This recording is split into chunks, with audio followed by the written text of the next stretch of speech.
Today it's time for a best of 3 series of professional StarCraft 2, and in game number 1 we find ourselves on Cyber Forest. Spawning here in the southeast corner of the map and playing with the red Terran SCVs. He's from Brazil, easily one of the strongest players from South America. We are looking inside of the main base of Kelazhur. And his opponent in the opposite corner playing with the blue Protoss probes. From Poland, we have none other than Team Liquid's Mana. So here we go, game number 1. We're on Cyber Forest. Now, Cyber Forest is considered to be the smallest map in the current map pool. Simply put, the rush distance between the naturals is just not very long. On some maps, we see the rush distance, like for example, like a Year Zero, right? It's just simply a good 20 seconds or so longer, or maybe at least like 15 seconds longer. But the distance is just simply bigger, and that does mean, usually, if players want to go for something aggressive, they will do so on Cyber Forest. So Mana apparently wants to start off this series with a bang. He's already putting up his second pylon on the other side of the map. Now, the thing is, this is also in a location, right, that's not particularly easy to scout. I think that maybe if a Reaper runs through the center of the map, it might be able to just barely catch the tail end of the gateway. But regardless, I feel like that is already going to be a little bit too late. Not a lot of Terran players lately have been going for SCV scouts in this matchup. There's actually been a lot of changes in this matchup over the last couple of months as well. And I think one of the main ones is that Protoss players have started playing really aggressive. So we'll see what this game is going to bring us. It is going to be a Cybercore right now, so I'm assuming this will be a little bit of Stalker aggression here in the early game, with that Stalker, of course, arriving quite a bit quicker than normal. So this probe right here, it's doing some work on that SCV. It's actually really critical. The more damage it does to the SCV, the easier the follow-up unit is going to have as well. He's dancing, man, with the Marine. They put on their little dancing shoes, but the easier it's going to be to potentially pick off that SCV as well. And if you then can go ahead and delay the command center on the low ground, that's massive, because Terrans don't just use the command center for mining, they also use it for supply, to open up more supply, sort of like a supply depot, I suppose. Man, I love the dancing that they're doing here. But anyways, first Stalker right now coming up, second one already being produced here as well in that gateway that is closer to the natural. Zealot right now moving across the map, and that SCV is awfully low right now on well, not on resource, I guess, on hit points. Looks like, though, the Zealot is just going to wait for a little bit, waiting for the safety of his bigger brother as well. Command center is not going to be done yet, and this is going to be really annoying here for Kelazhur, right? There's no way for him to deal with this right now. The Zealot will be able to get the final hit. Factory is going to finish up now. A couple of Marines are being produced right now, but this is such an annoying start to a series. I mean, obviously, right, the way you can counter this is just by, like, building the command center in main. But because this kind of strategy doesn't happen all the time, it can become a little bit of a nuisance. Well, there's that second Stalker joining the fray as well. Apparently, the choo-choo train of the SCVs has arrived. Mana trying desperately to micro back that weakened Zealot as well. Does manage to keep it alive, created a nice little wiggle room there for that Zealot to get out of there. But so much damage is already being done right here by the blue Protoss player. He's not done just yet, though, picking up the Marines one at a time. One of the Stalkers running dangerously low, but SCVs are being picked off, and that's painful. Obviously, a lot of lost mining time here as well. Eventually, the siege tank is going to be out. Kelazhur did make himself a starport as well, so he should be able to, at the very least, get some work done with those. But I mean, the thing is, he's already in a pretty dire scenario. Now, keep in mind, there's no Nexus on the low ground just yet. Mana is only going to start that up right here. So the early game commitment is quite big. But the thing is, now with the Warp Prism follow-up, he can continuously pile on more pressure. This is very difficult to execute, right? But the idea behind this is, well, you might not have Blink on your Stalkers, but with a Warp Prism, you can essentially give every single one of your units Blink. And as long as you can, in a way, soft contain your opponent on one base, right? And you know that they're going to be stuck on only one command center that's efficiently mining minerals. Once your natural finishes, you're going to be able to put on a lot of pressure that way as well, because you're going to have that economic upper hand. All right, now it mostly comes down to the control right now. If Mana is going to be able to get the value right here with that Prism, if you can indeed load up those Stalkers and start dropping them around and prevent that natural from landing for a little while, he should be in a good spot.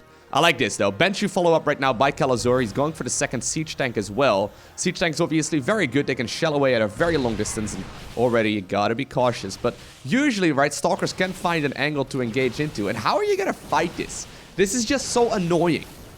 right? I guess you unsiege the tank, and now it's not going to cover the ramp anymore nearly as well as it did previously. Did a little bit of work right there on that starport, but in the meantime at home, the Nexus is done. Mana's going to follow this up right now with more Immortal production, and he's also going to follow it up apparently with a Twilight Council. So I think he plans maybe going for like Blink.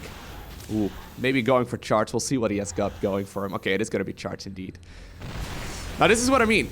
Players, I think this is like a trend over like the last 2 years or so, but players have become ridiculously good at utilizing the Warp Prism. You saw it a lot, especially in Protoss versus Zerg initially. Right now, it's super common as well in PvT. It's a unit that has infinite potential. As long as you micro really well, you can keep units alive for a stupid amount of time. And oftentimes, right, you can also neglect a lot of the terrain differences. Like right over here, you may be able to pick up one of those units just like that. Look at the micro. Look at it. Are you looking at it? Oh, that is so pretty. Oh, he gets it. Okay. Whew. The Protoss in me right there got really excited. That is so sexy, okay? The amount of skill it requires to pull that kind of stuff off is ridiculous, and it took, you know, about 9 years of StarCraft for people to figure out the true potential of some units. And obviously, the Warp Prism did get buffed many times as well, but man, is it insane. I've been saying it for a while, guys. Warp Prism. Some people say, like, no, Lowko, it's the High Templar, but no. Warp Prism, definitely the strongest unit that Protoss has. Anyways, Command Center on the low ground has finally been acquired right here by Kelazhur. He's now trying to go up towards the third command center as well, and he's building up that marine siege tank-based army. Now, this is an army composition that can move across the map, but I kind of got the feeling he plans on being really defensive right now for the most part. The thing is, he knows Mana has been happily mining for a little while. He didn't see the Nexus. He never even scouted across the map, but he does know that his opponent has been producing a lot of stuff, right? It's rather common right now not to go up against a one-base play. The thing is, I don't know if you want to fight here, though. The thing is, these Zealots are going to be able to charge forward from the high ground. The one Immortal utilizing right now, it's ranged as well with that hallucinated Phoenix, showing the unit there on the high ground. And yeah, Mana absolutely dominates in game number 1. Alrighty, game number 2. We find ourselves on Kairos Junction. Now, Mana could go ahead and play really aggressive once again. There are some nice locations where you can hide gateways. Like, for example, this little nuke over here that's pretty close to the natural of your opponent. Still, though, I would be surprised if Mana decides to pull the same rabbit out of his head twice. It's just not the best way to go about things. And instead, I think it is gonna be Kelazhur who plans on being a little bit cheeky. I mean, this could be a scouting probe, right? Or a scouting SCV, right? He could use this to the best of his abilities, but I think instead, yeah, it is gonna be the Terran player who's heading to that little corner over here, and he is indeed gonna plant down a barracks right at the very outer edge of where this Protoss player is going to scout right now. We do see the probe moving around. It's trying to figure out if maybe there's a barracks hidden, but he probably won't find the barracks here until it's gonna be, well, at the very least, close to finish. And even when you do find it, it's still a little bit tricky, right? The positioning right here, it basically means that a lot of the surface area where that SCV is going to be constructing is basically not attackable anyways. So eventually, Mana is going to check out this location as well, but I think it's already a little bit too late, as that barracks is essentially forced to go up right now. So let's see what the response is going to be. I mean, Kelazhur could go ahead and build a factory on this side of the map as well. You could follow it up with a starport then later on as well. But I think this is just going to be a little bit of Reaper aggression now that it has been scouted. He did go for the second gas, so we'll have to keep in mind what it is he is planning on going for right now. Mana, though, feeling pretty confident so far, it llooks like. Plants down the cybernetics core. This is one of the reasons, by the way, why Protoss players started creating these little nukes over here. If, like, for example, a Reaper jumps up on that high ground, that's all the time you need to get your Stalker out. Alright, Nexus does go down, as soon as indeed Mana figures out that there is going to be that factory on the top of the ramp on the other side of the map.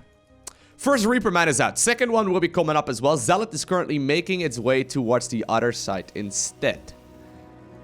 Alright, so Kelazhur, what he's looking for right now is a couple of probe kills. At least some lost mining times. Some lost mining time, but 2 or 3 probe kills would be phenomenal. So already, actually, getting a couple of kills here and there. I think the other SCV may have gone down on the other side of, or the other probe rather may have gone down on the other side of the map. But nice little bit of harassment here for Kelazhur. Stalker, though, will finish up, and this will be able to get rid of at least some of this early game aggression. But the Jetpack Raider, it managed to get away, and that of course means that its combat medicine is gonna allow it to be back at full hit points in just about a half minute of time. In the meantime though, remember that Zealot that was sent across the map? Apparently this one is slicing and dicing away here at the supply depot. This is another way that Protoss players put pressure on Terrans. Not because they really need to right now, but it forces these Reapers to go back home once again as well. This Zealot, man, he's basically being sacrificed. I mean, maybe he's gonna be able to stay alive. Yeah, you know what? I was gonna say, maybe he's being sacrificed, but Mana sent the Stalker across as well to actually continue this harassment for a little while longer. Now, I like this. Kelazhur, rather than going straight up into a, what's it called? A siege tank like he did last time. This time around, he's gonna go for a Cyclone. Now, Cyclones are basically the jack-of-all-trade early-game defense unit for Terran. They're going to be able to defend pretty much everything that Protoss wants to throw at them, be it a Stargate unit, be it a Stalker, be it whatever, really. They're very, very useful when it comes to fighting against small numbers of units. The thing about Cyclones, though, is that they're phenomenal early on.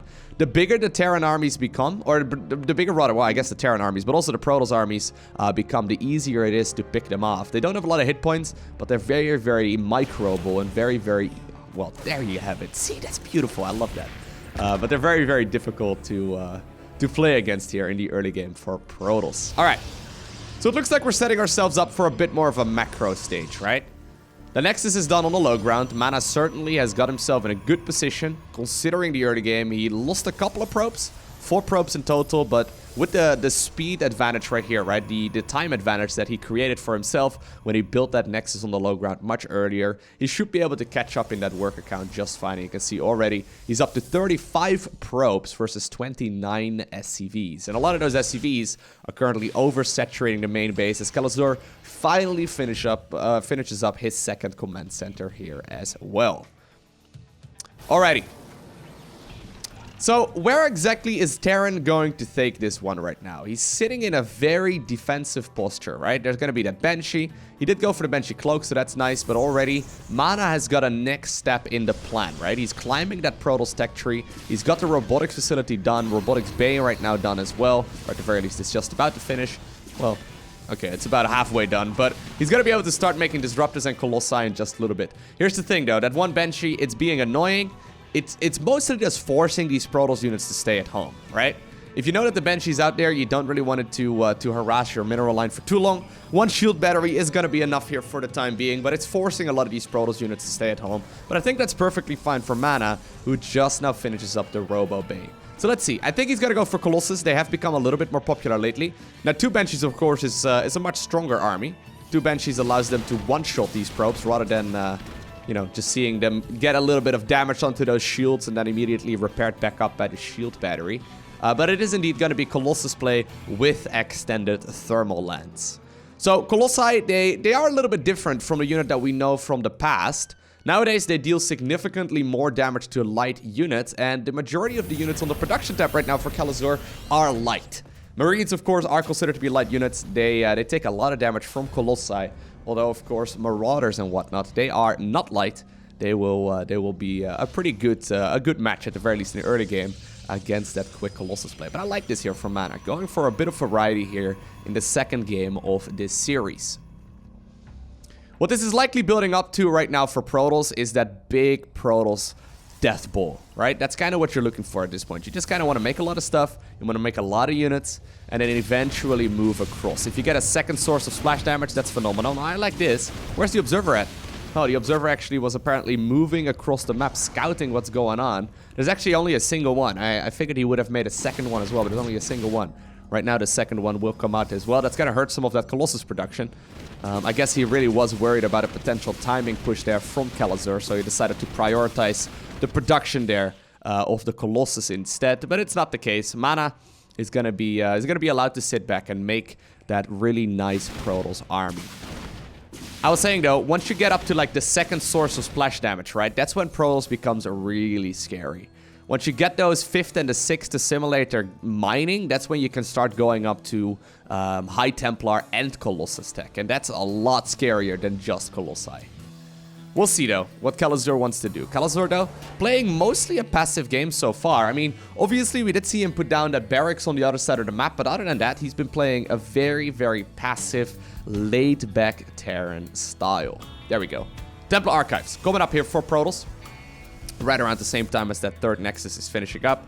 Likely gonna start up these gases pretty quick so he can get himself the gas that he needs to start producing not only High Templar but also Archons. In the meantime, though, Kelazhur managed to load up 2 medevacs, and he flew them across the map right when the third Nexus finishes, which is usually when Protoss starts positioning some of their army over at the third base as well. A couple of the Marines do get burned to death right there by those Colossi, but for the most part, this is looking pretty good as well. Usually, we see Protoss players taking about 3 to maybe 4 or so Colossus. The thing is, they're pretty easy to hard counter, but this is actually starting to really lay down the law here, right, for Terran. I mean, these 2 Banshees, 14 SCVs in total in this game, or 14 probes rather in total so far in this game. These 2 Banshees have been worth their weight in gold. Really important. Killing a couple of those probes is actually really quite nice, and it does allow Kelazhur to now take that supply advantage. He's sitting at 129 versus 115. Man. This is not the most action-packed game, is it? Both players just simply respecting each other, I suppose. I mean, I do feel both Kelazhur and Mana to be players who mostly like to play that more laid-back, that more passive playstyle. Some people love to play just hyper-aggressively and they want to push, but Mana and Kelazhur are both players who really like to just simply defend what's going on. So this goes right with their playstyle. I mean, a lot of players would, for example, right now move across the map with all of their units, not Kelazhur though, leaving a bunch of army behind as well. He still has that second set of medevacs there too, and they're just mostly meant, I think, at this point, to pull some of that Protoss army out of position as well. Because as soon as that army is moving, we see the rest of the Terran force making its way towards the third Nexus as well. Widow Mines did burrow really quickly, but they're not going to be able to get that much damage in. But still, a couple of probes were picked off once again, and this allows Kelazhur to slowly build up to what we can consider an advantage. He's now adding on some Viking production as well. He's gonna need those once the big battle does hit here for Protoss. I wouldn't mind seeing Mana actually go for a bit of a move out, right? He's got himself the well, I say that and he plans down double forge, but he's got himself the Psionic Storm upgrade finishing up in just a little bit. There's a couple of those High Templar out already as well, and they're gonna be very, very scary once they get just a little bit more energy. Alright, Kelazhur finally bringing over the big guns. Siege tanks making their way across the map. I think that may be a response to that really... Actually, you didn't see it. I thought maybe it was a response right there to seeing that fourth Nexus already. But no, he wants to hit a timing push now that +1/+1 is done. Siege tanks, though, do get sieged up behind those rocks. And this is a scary location to fight in. Still, though, with that amount of siege tanks in the front, it's going to be difficult to get a proper engagement. Finally, the High Templar tried to get into position as well. One Psionic Storm does go down. In the meantime, though, we see a couple of Zealots that have made their way across the map. They're gonna, at the very least, pull some of these Terran units towards the engagement over at the third. And this allows a little bit of wiggle room over here as well. Big Psionic Storm lands. All of the siege tanks were picked off, but the majority of the bio army is still left over. And with no more High Templar here, I think that these Colossi, indeed, will be picked off with ease as well. The Marauders plowing through all of those Terran units really, all of the Protoss units rather, really quickly. And apparently Mana, yeah, he looked at that once. He's like, you know what? You just secured yourself a really good economy. Let's just go to game number 3. I don't even want to fight this right now. Alrighty, game number 3. We find ourselves on King's Cove. The Cove for a king. So this is going to be match point. Now, I would like to see a more action-packed game, just like game number 1, right? The game on Cyberforest. The thing is, I think King's Cove, together with Year Zero and then Automaton, I think those 3 maps we can currently consider to be in this map pool to be the biggest maps. There's just simply a lot of expansions available. If you look at the minimap right now, I mean, you can see there's just simply a lot of resources to mine, a lot of bases to take, and a lot of expansions to create. And generally speaking, well, we won't really see like an 8 base versus 8 base scenario in Protoss versus Terran. This does allow players to be more laid back. And also on top of that, the rush distance between the naturals, which is really the most important to look at. The rush distance from this ramp all the way across the map towards the other side is just simply a very long one. There's a lot of other attack paths to worry about as well. A lot of drop play that can come into this match as well. So I think if we're going to see a more macro-focused game, it's likely going to be this one. And judging by the fact that both of these players are not really looking to get too aggressive here with their first structures, I think we are indeed looking at a more laid-back game once again. All right, a little bit of backstory. Kelazhur is from Brazil. He's one of the strongest players from South America for sure, and he has got, as far as the prize earnings alone go, he has got about $140,000 in earnings. Just for tournament victories and whatnot. Now, I was talking to him I think about a half year or so ago at this point, and he mentioned he was actually moving to the Netherlands to start studying over here. So I think that's also the reason why Mana and Kelazhur are facing off against each other here. The thing is, if you were to play Poland to Brazil, what server are you going to play on, right? Are you going to play on the American server? Are you going to play on the European server? The thing is, the ping is just really, really bad.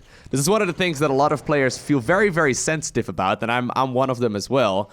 Anything over like 100 ping, maybe 150 ping, is essentially at this level of play unplayable. I know that's maybe a little extreme, but that would explain as well why Mana and Kelazhur are facing off against each other, because you know, if you want to do Brazil versus Poland, right? They would have to choose if they want to play American or European server, and one player would just be at a massive deficit. Now there have been tournaments online in the past as well where they have like players switch servers after every game, but that's kind of the reason why for most online events we see Europeans facing off against other Europeans, Americans facing off against other Americans, and then Asians facing off against other Asians as well. It's just kind of the way of the world, I guess. We don't have perfect internet connections everywhere just yet. It would be pretty sick. It would be pretty sick if we could be at like less than 5 ping worldwide. I guess that's technically possible. It's just gonna take probably another 100 years before even something like that would be remotely realized. But we'll see. We'll see what the future will bring. Anyways, Kelazhur, definitely a strong player. Poland, or rather Mana, he is from Poland. I just randomly said the word Poland. Mana is indeed from Poland, one of the stronger Protoss players from Europe. He's one of those players who's been around for a very long time.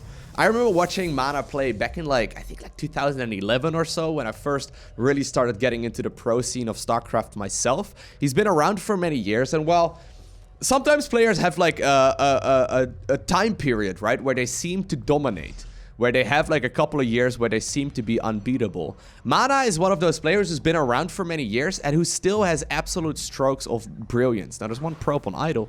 Hello, Mr. Probe. For example, last year, Mana made it to the Grand Finals of WCS Austin, where he went up in the Grand Finals of one of the biggest events that year against Serral. Now, you know, sadly for him, he did end up getting defeated by Serral 4-2 in Serral's favor, but there's no denying that Mana is still definitely one of those Protoss players you have to watch out for. You can't just imagine you're gonna beat Mana. The man is really, really good. And actually, recently he has been doing some work as well with the Google DeepMind team, where they have been training, of course, the AI that should hopefully be able to beat humans at some point, which is kind of scary when you think about it. But anyways, here we go. Kelazhur sending out his first medevac full of Widow Mines.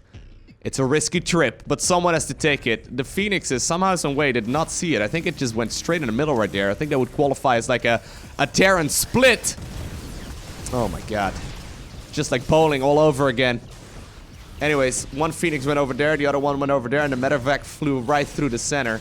Doesn't really matter too much, though. A couple of probes were killed. He does need to be careful that he cleans up all of these Widow Mines before they actually get another shot off. 4 workers is actually the least amount of damage there, and actually, all things considered, that was some brilliant defense there by Mana. Like, you see how quickly he split up all those units? Once again, going up to Robotics Facility and Robotics Bay, and now also getting himself a Forge. I love the Phoenix play. I've said it time and time again. I love Phoenix play in all matchups. I think it's really, really good. You're almost guaranteed to get some sort of damage in. And if you're a Protoss player and you can micro your units well, like for example what Mana show in there, you can get some real value and, for example, a free Viking. That Viking is actually pretty critical, especially if you want to get like a War Prism across the map later on. Killing a Viking at this point in the game is really nice, because usually, right, if Terrans start moving across the map, they have like a Viking just rallying back and forth over here. They're not going to bring that with the main army. That means right now, Kelazhur is going to be forced to remake more Vikings once again as well. And that means, of course, no Medivac production. So just killing a single Viking right here is always nice. And it's one of the things that Phoenixes can achieve. It's one of the things that they can get done because they're almost always guaranteed to deal damage. But you have to be cautious that you don't lose them for free, or that you accidentally make the mistake of using all of your energy and then not having anything available when defending a Terran push at home. Kelazhur, though, doing Kelazhur things. Playing a pretty laid-back style right here. Trying his very best to make as many units as he can and just really building up that Terran economy, just like we saw him do in game number 2. We'll see what he has in mind, though. I mean, in the previous game, he went for a big push across the map a little while later, which worked out brilliantly in his favor. That was right around the time that he finished up both of the infantry weapon upgrades, or rather, both of the infantry upgrades in the engineering bay. Well, this is actually starting to look a little sloppy now, though. Ooh, one of them stays alive. Actually, he only ended up losing one of those Phoenixes. I thought he was going to lose the second one there as well. But Mana actually is still finding himself in a really good spot as he picks up a couple more SCVs on his way out. In the meantime, though, Mana is expanding on the other side of the map towards that third nexus, adding on a ton of gateways right now as well. That should bring him up to a pretty healthy amount, and he can utilize that to really build up that Protoss army. So that's going to be 7 gateways in total. He's actually only been sitting on a single warp gate up to this point, which is a very small amount, but that's going to be 7 in total once those finish right here. And then, of course, Kelazhur is trying to do the same thing here at home, as he is adding on additional barracks production as well. Okay. What do we have here? We have Blink.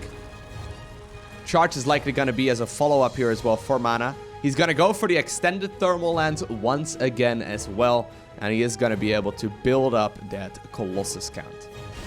The Phoenixes, though, still harassing left and right, picking up a lot of those reinforcing units. And even though there's missile turrets and whatnot set up, man, the value that Phoenixes, I swear, every time.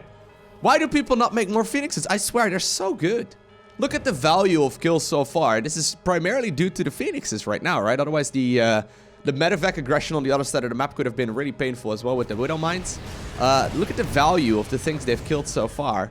And, well, I mean, Mana didn't even micro that, like, 100% perfectly, right? Although, I guess, you know, these pro gamers are all human. Until Alpha Star figures out how to micro Phoenixes, we'll see what the game is going to bring us. It's actually pretty cool. We haven't heard an update about Alpha Star in a little while.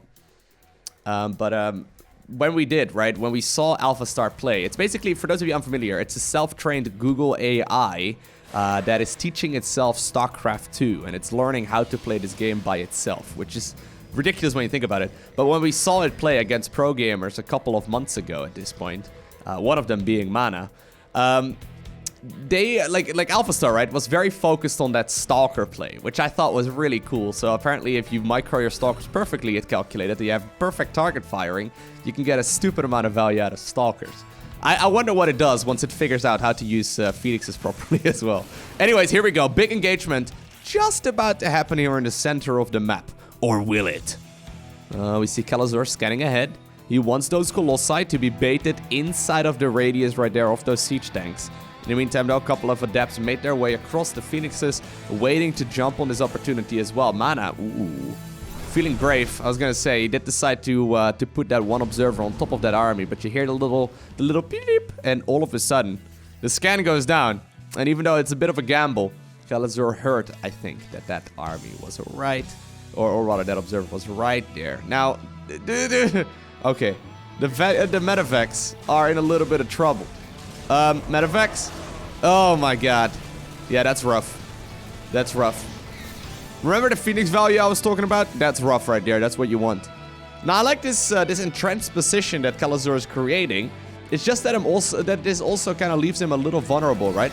I love that so much. Look at the hallucinated Phoenixes picking up a couple of those shots. And great blink micro there as well. If you blink at the perfect time, you can actually neglect all of the Widowmine damage, Mana shuts that army down with ease. But Kelazhur, though, he used the time that he was sitting right there in the center of the map to secure himself a 4th command center with a planetary fortress on it as well. He's now going up to +2/+2 upgrades. You see the same thing happening right now for the Protoss player, and he's really starting to build up a counter right now towards those Colossus as well by making 4 Vikings at a time. The Ghost Academy now coming up as well. I think he wants to go for some Ghosts to potentially lend some EMPs. At this point, though, this is a different play from Mana. He's not actually going for High Templar tech. He's going for double Colossus production instead. So he's only shown 3 Colossus, which is the standard, but he's building a lot more where those came from. At the same time, though, he wants to make a bit of a push across the map. Maybe he just wants this army to be seen, right? He wants this army to be seen by Terran. It's like, hey, look at me. I've got 3 Colossus. You got more than enough Vikings. Don't worry about it, mate. And then as soon as you realize what's going on, you may just go up against like 6 Colossus, and that is way harder to kill. It just takes a lot longer. Actually, like damaging Vikings here and picking one of them off is a nice little move as well there for Mana. Still though, that Terran army is pretty big. We see Ghosts coming up here, but there's not even anything to really properly EMP. I guess you can EMP the sentries and remove some shields and all that. Eventually, though, I do think he does plan on going for the Templar Archives, but I kind of like this. Mana now adding on more Colossus and also going for a Disruptor. So he's going for several sources of splash damage, and Ghosts are not going to be that good against any of it. Once again, though, another unit there was picked off by the Stalkers, and now all of a sudden the Colossus count has been seen, right? That scan right there confirmed. Okay, wait a second. That's not 3 Colossus anymore. That's a lot more than I saw here earlier. Celtic Storm is coming up right now. We see all sources of splash damage that are available for the Protoss player. In the meantime, though, Kelazhur, while he's dealing with a lot of aggression on his side of the map, he's desperately trying to get some more Vikings out. Oh, we do indeed now see a little bit of control here, but this should not be able to deal that much damage. At the same time, big engagement here on the other side of the map. The planetary fortress is being mass repaired. The Vikings trying their very best to go after all of those Colossus. The Marines and the Marauders right now stimming as well. On the left-hand side, they are picking up these Colossi with ease. Planetary fortress does fall, but it ended up getting a lot of damage on some of those units as well. And apparently a couple of brave Viking pilots immediately flew to their deaths after spawning. Okay, so Ghosts are available. Ghosts can still remove the shields, right? Which is nice, obviously. It's good to have at least some of those shields out of the equation. It's gonna make these Protoss units a lot easier to pick up. Still, though, the amount of Protoss army that's available right now for Mana is pretty insane. He still has a lot of those Stalkers available as well, and they are so valuable here. They are essentially the reason why these Colossi are still alive, right? And with these Colossi now joining this fight continuously, they're picking up kill after kill after kill. We see the Disruptor moving across the map as well. I think that Mana might be able to steamroll ahead right now as well. He doesn't have a Warp Prism here, so reinforcing this is going to be rather tricky. He might not be able to actually close out the game right here, right now, but he does indeed get himself a really good advantage. And I really do like the position that the Polish Protoss player is in right now, as he's happily still macroing off of 4 bases. And Kelazhur realizes it. He's like, you know what? I know you don't have a prism on this side of the map, and you're not going to be able to win right here, right now. But now I'm all of a sudden playing 3-base Terran. I'm behind in economy. I'm behind in tech. And I'm also behind in army. I may as well tap out because there's no way to come back against someone of the caliber of Mana. I hope you enjoyed watching this series. If you did, make sure you hit the like button down below. And if you want to see more, make sure you hit the subscribe button so you get a notification as soon as I upload more. A special shout out to the Patreon supporters. You guys are awesome. Thank you very much. But for now, I want to thank you for watching. Have an amazing day, okay? Do not forget to smile. And I'll see you once again in the next one.